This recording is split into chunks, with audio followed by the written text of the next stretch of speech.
But the point is that Abu Hanifa, now they say, Ya akhi, the hadith about praying under the navel is da'if. Da'afahu fulan ibn fulan. طيب. Well, who do you think Abu Hanifa was? Abu Hanifa lived with, first of all, he saw one of the Sahaba. But he lived with people who lived with the Sahaba.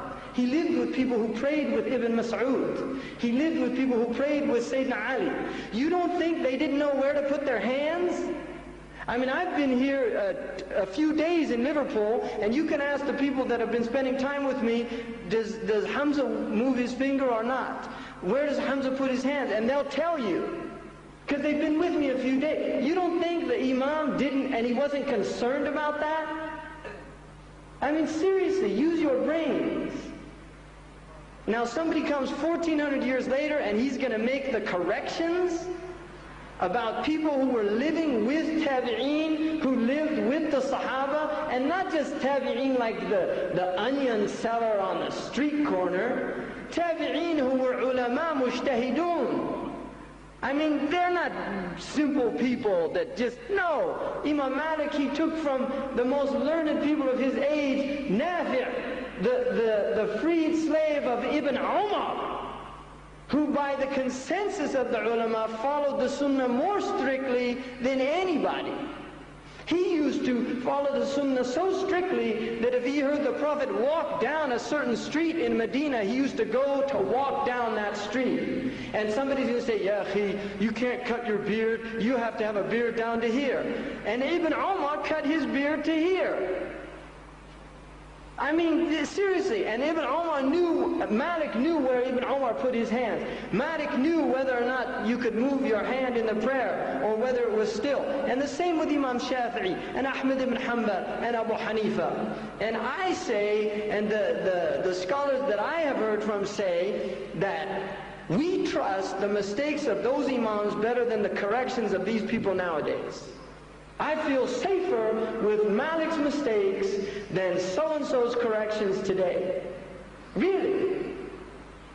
I feel safer because those people, first of all, had taqwa. Second of all of their food was halal. You can't get halal food anymore. It's all riba. There's an imam in Egypt that won't drink from the water pipes because it's made with haram money.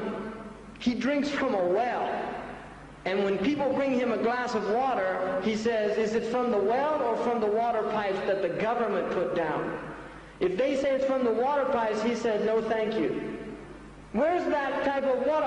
That's the water of the early Salaf community. So we have to understand who these people were.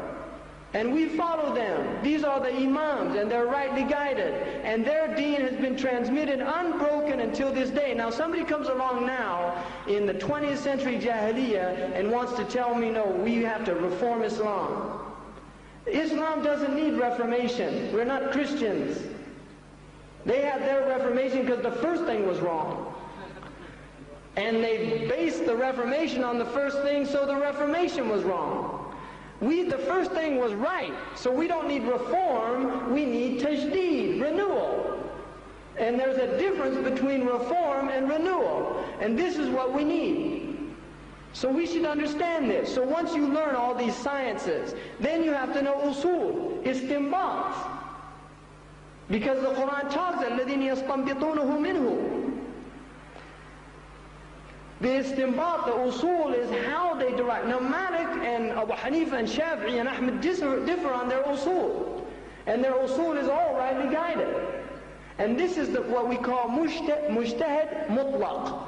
The absolute mujtahid is the one that can actually, he has his own usul. And he can derive hukm based on his usul. So from the usul of Imam Malik is Amal Ahl al-Madinah. That's not an usul of Abu Hanifa except for very few things.